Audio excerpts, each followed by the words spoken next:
발전과 오늘의 우리 발전 중에서 여러 가지 경제, 정치적 여러 가지 발전이 있는데 그 중에서 정치적 발전에 대해서 하고 있습니다. 정치적 발전, 민주주의의 발전 과정, 자유민주주의 실현, 어떻게 우리가 고생을 하다 왔는지, 하지만 그 고생을 그대로 놔두는 게 아니고 발전시켰는지에 대해서 지난 시간에 이어서 하고 있습니다.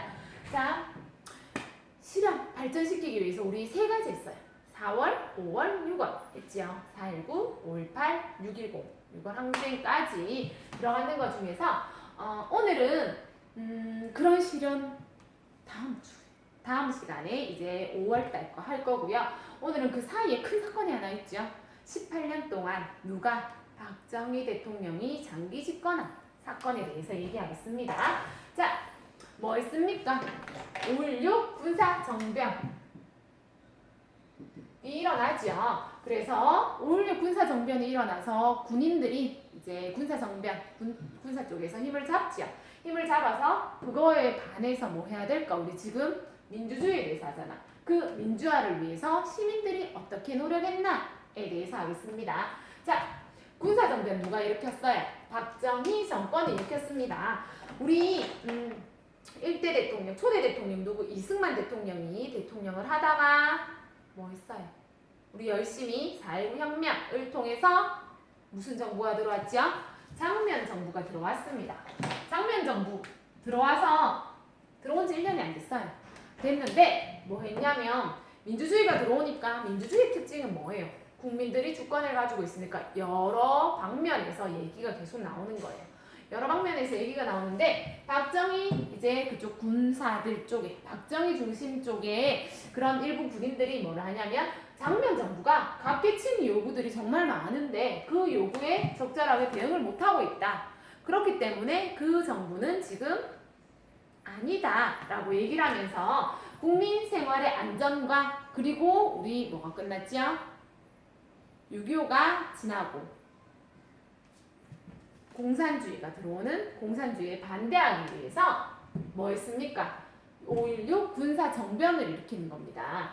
자, 생각 잘하세요. 우리 지금 두 번째 정부, 무슨 정부? 장면 정부에서 제대로 대응을 못하고 있다. 여러 요구에 대응을 못하고 있으니까 국민생활의 안전 그리고 공산주의 반대한다. 왜냐하면 장면 정부에서 이제 개발을 하려고 하는 거예요. 나라 살림을 개발하려고 하니까 돈이 필요하죠. 돈이 많이 필요하니까 뭐 하냐면 군비를 삭감하려고 합니다. 근데 우리가 6.25가 안 끝났기 때문에 6.25가 끝난 지 많이 안기 때문에 공산주의가 일어나면 안 돼. 근데 정치를 그런 식으로 하면 안 되지 라고 얘기하면서 들고 일어나는 거죠. 5.16 군사정변이 일어납니다. 누구를 동원했습니까? 군대를 동원했죠. 군대 동원해서 정권을 잡습니다. 자, 자신들이 정권을 잡고요. 1961년에 쿠데타가 일어나고요. 군사정변이 일어나고 3년 동안 하다가 그 다음 대통령이 나오면 물려주겠다. 우린 물러나겠다 하고 박정희 대통령이 이제 군대에서 나옵니다. 나와서 민간인으로 대통령으로 당선이 됩니다. 그래서 5대, 6대, 7대, 8대, 9대 대통령을 하게 되는 거죠. 18년 동안. 자, 그런 대통령을 하기 위해서는 오랫동안 대통령을 장기 집권을 하기 위해서는 헌법을 그대로 놔두면 자기가 안 되겠죠. 그래서 헌법을 계속 바꿉니다. 뭐 하냐면, 자, 우리가 지금까지 9번이 개헌됐거든요. 헌법이 바뀌었습니다. 첫 번째는 발췌개헌, 이승만. 두 번째, 이승만 4.4.5.2에 있고요. 그 다음에 3차 개헌 때는 장면 정부가 들어가면서 내각 책임제로 바꾼다. 이제 하면서 3차. 4차는 이제 3.15 부정선거 관련해서 이제 처벌하겠다. 누적된 거 처벌할 수 있도록 했고요. 다섯 번째, 대통령제 5년 중임으로 하는 거. 계속 바뀝니다. 정말 많이 바뀌죠. 그 다음에 6차 개헌입니다. 여섯 번째 개헌이고요. 총 우리 이제 대한민국 정부가 들어와서 6차 개헌제고요. 뭐냐면 3선 개헌, 대통령을 3번까지 가능하도록 하는 개헌을 합니다. 그래서 3번을 하죠. 5, 6, 7. 3번을 헌데 7 딱 되자마자 생각해보니까 안 되겠다. 내가 이런 식으로 하면 집권이 계속 못할 수도 있잖아요. 왜냐하면 3선까지니까. 그래서 유신체제를 얘기합니다. 유신체제가 뭐냐면 새롭게 바꾼다라는 거예요. 메이지 유신 선생님이 그 전에 일본 관련해서 얘기하면서 일본이 개화되는 거에 대해서 개혁하는 거에 대해서 메이지 유신에 대해서 많이 얘기했거든요. 그것처럼 개혁하는 거예요. 왜 개혁을 하냐고 하면 국가안보, 남북 통일을 하기 위해서는 이런 식으로 여러 가지 국가의 정치 아니면 행정 권한들이 너무 흩어져 있으니까 남북 통일하는데 좀 안 좋아? 국가안보 책임지는데 안 좋아? 그래서 권력을 한 군데 모으겠다. 대통령으로 모으겠다. 권한 강화하기 위해서 또 지속적 경제 성장을 하려고 하니까 각 계층마다 예를 들면 우리 국어 시간에 예를 한 것처럼 어디는 자연 보호를 해야 된다. 어디는 개발을 해야 된다. 싸우게 되면 제대로 정치가 안 된다라고 생각을 하는 거지요. 그렇게 해서 싸우면 안 되니까 차라리 대통령이 힘이 가지고 뭐 한다. 힘을 가지고 내가 의견을 내서 지속적으로 경제를 성장시키겠다라고 얘기를 하는 거예요. 그런 식으로 변화를 바라는 거죠.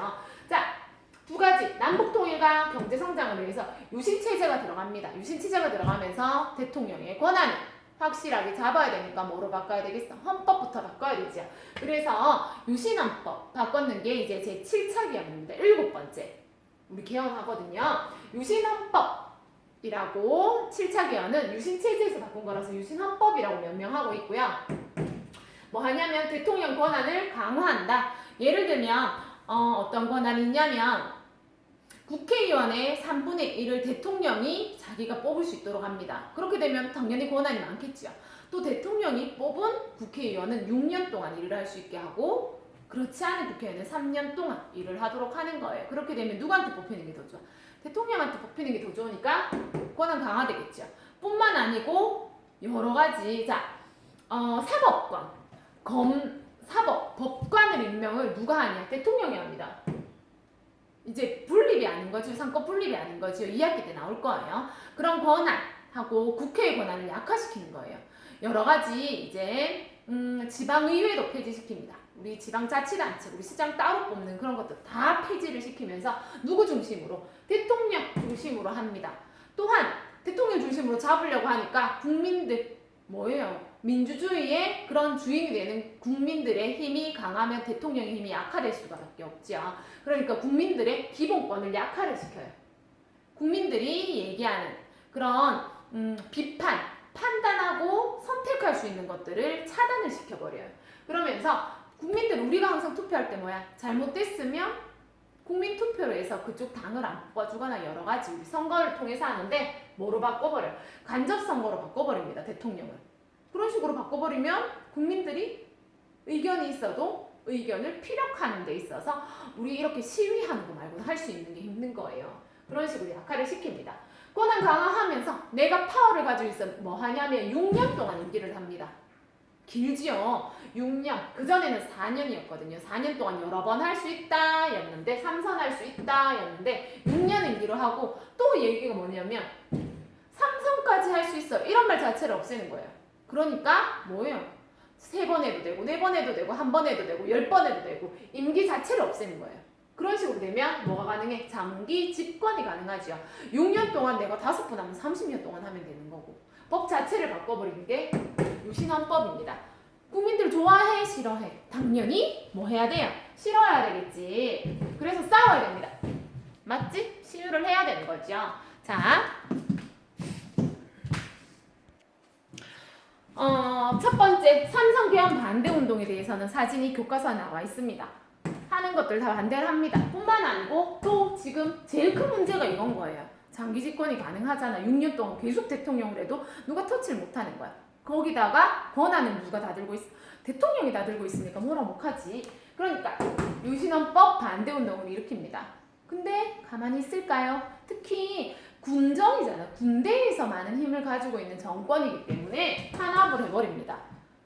그쵸? 그래도 계속 들고 일어나지. 부산과 마산에서. 그래서 부마항쟁이라고 얘기하거든요. 부산과 마산 중심으로 항쟁이 일어납니다. 1979년 누가? 학생과 시민들 다 일어납니다.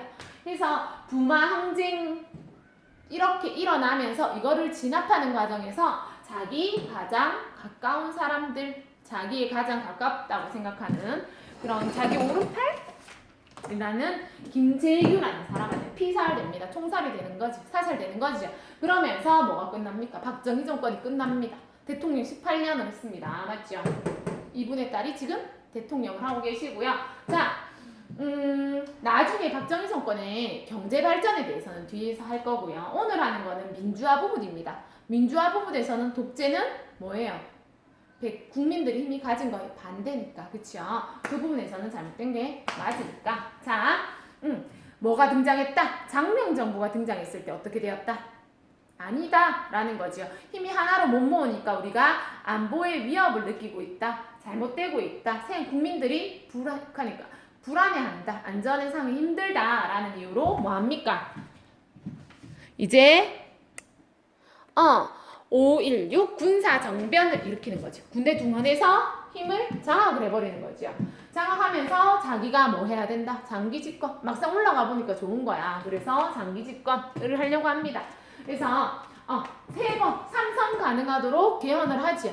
바꿉니다. 원래 재선까지 가능했었거든요. 2선까지 4년으로 연임까지 가능했는 거를 3번까지 가능하도록 법을 고치고요. 이것도 하니까 내가 더 해야 되겠다, 집권을 더 해야 되겠다 생각으로 유신헌법을 만듭니다.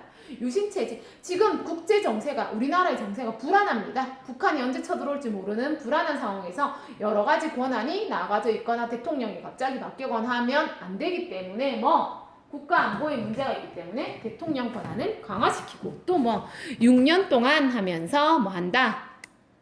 연임이 없다. 이 대통령이 지금 여러 가지 일을 잘하고 있으면 끝까지 해도 될 거예요 라고 얘기를 하면서 뭐로 바꿔? 간접성도 간선제로 바꿉니다. 자, 이런 여러 가지 민주화와 반대되는 일이 일어나고 있으니까 한다? 유신헌법 반대운동, 그 다음에 부마항쟁, 부산과 마산에서 대규모로 이런 헌법 반대운동 중에 하나 일어났습니다. 이런 억누르는 가운데서 결국에는 내부의 갈등으로 해서 얼만큼 탄압하고 얼만큼 진압하고 하는 거에서 의견이 조율이 안 되는 거예요. 그런 과정에서 피살을 당하는 거죠. 이런과 동시에 정권이 끝난다 라는 것 오늘이었습니다. 민주화를 위해서 역시 누가 노력했다? 지난주처럼 학생과 시민들이 노력을 했다. 덕분에 지금 우리가 민주주의 안에 살고 있는 거죠. 자, 이상입니다.